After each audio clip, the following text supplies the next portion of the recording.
Yo, what's up guys? Welcome to the studio, welcome to a brand new tip of the week. I'm gonna talk about how to clean up your mix, how to mix everything, that it's in place and that you hear every instrument that you use. So for this track we actually worked on the track which we did a stream of on YouTube.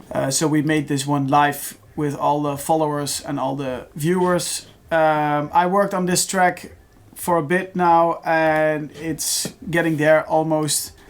So I will show you what we did and how we did the mix and how it sounds right now. So there you go.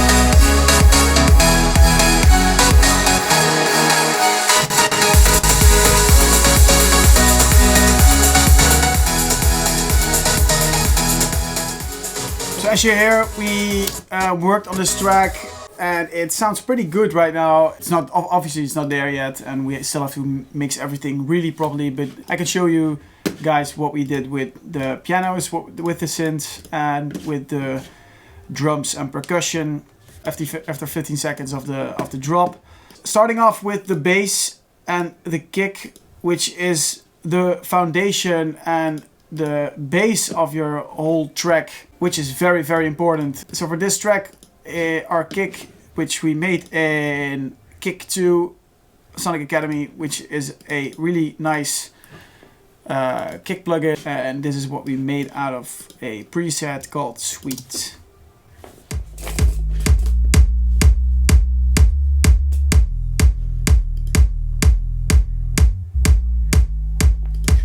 So the kick that we use is from Kick 2, which is a really nice plugin of Sonic Academy. And we shaped the kick in the right key, which is F sharp. Sounds like this on solo. It's really nice. It's a really like heavy kick in the low end and has a nice clean top kick, which punches through the mix, and it's a really nice solid thing to have. The sub beneath the kick, which is mixing everything together, is from our Moog, the sub fatty, which we use a lot. Sounds like this.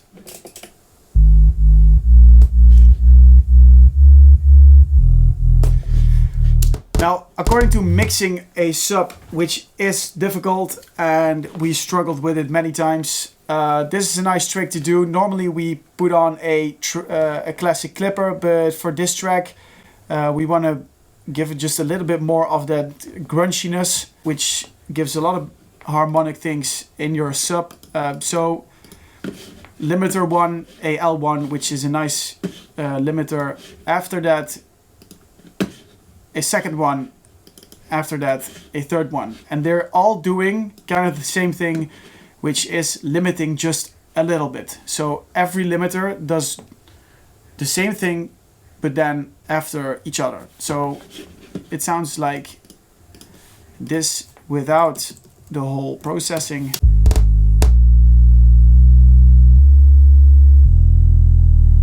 Which is pretty solid already. So now what we did is limiter 1, doing just a bit, just a bit. Limiter 2, it's also the L1, doing a small amount of attenuation. Limiter 3, same thing. And as you hear, if I turn on every limiter, it gets a little bit more crunchy without losing just a little bit of the sub, but it's not really a problem because we have the sub kick.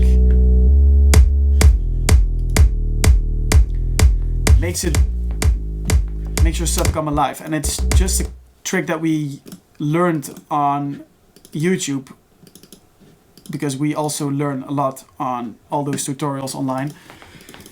So 3 L1s after each other, make sure a sub really stable. Then our big friend Kickstarter, always good. You have to put this one on, then getting rid of all the high end of the sub, and then a gain right for breaks. And then it sounds like this together with the kick.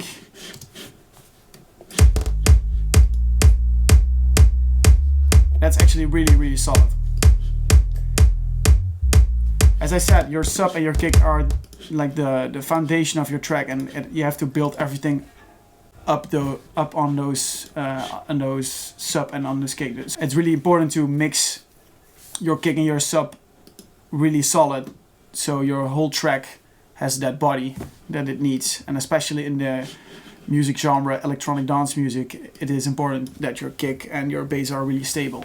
If you want to play this track live, then people they need to feel the energy of the bass and of the kick. So it's leveling, it's EQing, and it's really important to get everything straight and solid in the low end. Then a big thing of the feeling of the chords is the bass guitar that we made in Contact, which is a fantastic plugin for live instruments, called Contact from Native Instruments. And I will show you guys it's called the Scarby bass. Without the whole processing, sounds like this.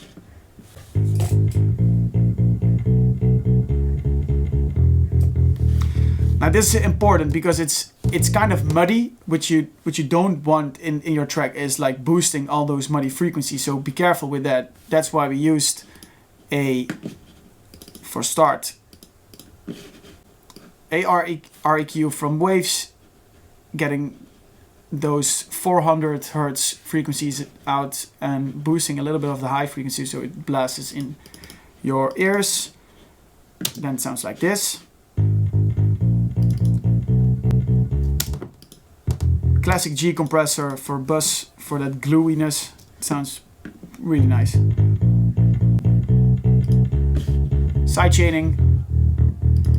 And then what I said, you don't want to get those muddy frequencies in your track. So that's most of the time it's around 200 hertz. Get rid of those because you don't need it. We don't need it in this track,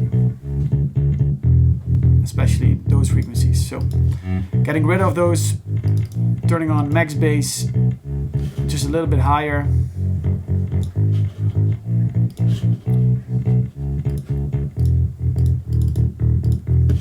Making it more mono because it's kind of stereo, and you don't want to get your bass to stereo.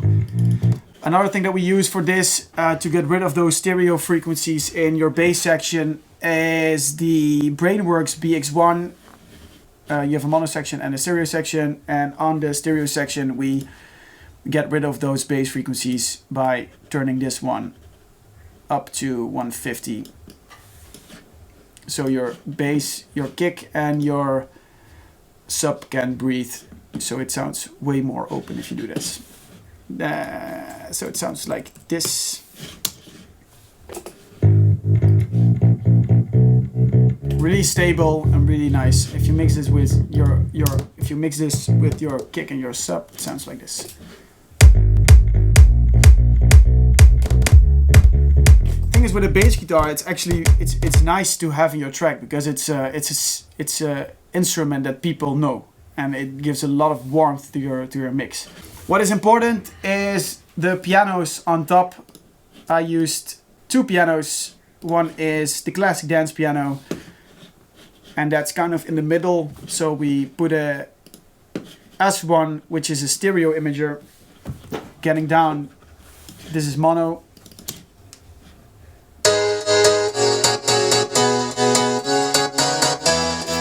This is super stereo, which is, and if you boost it on stereo, if you boost like that width, it sounds really nice. But in the whole track, be careful with things that you're gonna spread and things that you're gonna boost up the width function with, because for this track it's nice to have kind of things in mono, especially if you have another piano which is more stereo. So mixing those together, it's just very easy and a nice trick to get like those S1s on a channel, boosting the width or getting just rid of that stereo thing.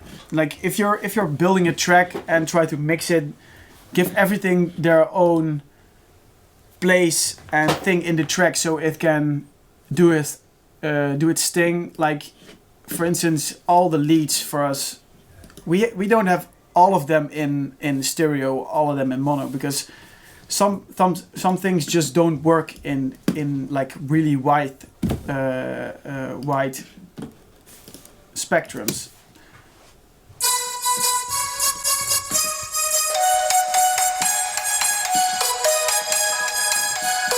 So if you listen to what I putting them on all the 8 layers, and all the 8 layers do have their own thing that they add to the track. And especially if you listen to like the pianos underneath it, mono, stereo, synths. So how I see like stereo imaging and cleaning up your mix is maybe easier to explain it as a painting. You can use the whole canvas. Like if you're gonna paint something and you see all the white canvas, you can use every part of it, each corner, each section, left, right, and the bottoms, in the high, in the middle, on the white sections. You can use everything, and that's actually the same kind of thing in a track. You can use everything. So your bass is mono, it's possible. You can get them stereo. Your sub, try to get that more mono-ish because it's better for listening and for PA function if you listen to them on mono. But everything has its own space in a painting, and that's exactly the same as in mixing or doing stereo imaging or cleaning up a mix. Try to give everything its own space, its own thing in the track, and just let that thing do its thing, because that's important. If you're doing something in it and if you're not gonna hear it, then why should you put all the effort in it if you're not gonna listen to it? Hope you guys enjoyed this one. It's actually more of a lesson how we see mixes. Hope you enjoyed it. Next week a brand new tip, and if you have any things that you want to hear, want to see, want to listen to, just drop a comment in the comment section. See you next week. Bye.